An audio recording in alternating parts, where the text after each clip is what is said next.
to the change of guard at the Kenya Defence Forces, where President William Ruto is faced with another quagmire months after taking the reins of power, the Commander-in-Chief of the Armed Forces. All eyes are now on him as the Chief of Defence Forces, General Robert Kibochi, is set to take the mandatory terminal leave before proceeding for retirement. Mwege William with the details. Oh Allah, we thank you. General Robert Kibochi turned 64 years on August 2023, meaning that he is required to proceed on terminal leave on May, leaving a vacuum to be filled in the country's top military leadership, and President William Ruto will be required to appoint a successor. Although Kibochi's term was set to come to an end next year, but taking into consideration the age factor, the man who has been at the helm of the Kenya Defence Forces is left with no option but vacate office.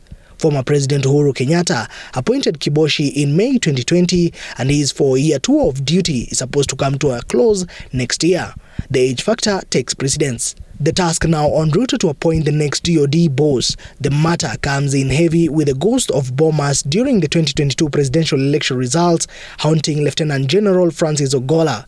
Former IEBC Chair Wafula Chebukati and fellow commissioners adversely mentioned the Vice Chief of Defence in an inquiry by Judge Agre Muchelule-led tribunal, stating that Ogolla was among the top National Security Advisory Council (NSAC) officials who are claimed to have visited bombers asking commissioners to moderate the results in favour of the Azimio candidate Raila Odinga or force a runoff. The current general CDF is 64 years of age because of 1959 person. What happened in 2022? The vice CDF, having been the person who went to the chair and said whatever is mentioned over. Actual sense, the CDF is supposed to have sat in that office, National Security Council. Well, the Ogolla factor is a dicey one for President Ruto, taking into consideration of rules introduced by retired Chief of Staff General Daudi Tonje that put in place a rotational system that gives equal chances to the 3 services of the Kenya Defence Forces, Army, Navy and Air Force to lead the military.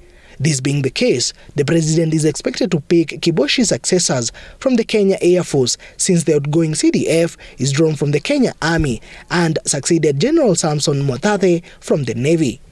We also have which determine or have very clear stipulation CDF is going to be held. The rules require that there be a rotation. At the same time, talk about the retirement ages, which have to be for them to be sent on retire. But at the same time, we know that the commander is the president of the nation of Kenya. However, the National Defence Council is expected to recommend to the president the most suitable officer in the KDF for appointment. President Ruto is left with 2 options: either appoint Lieutenant General Ogolla or send him to a foreign mission.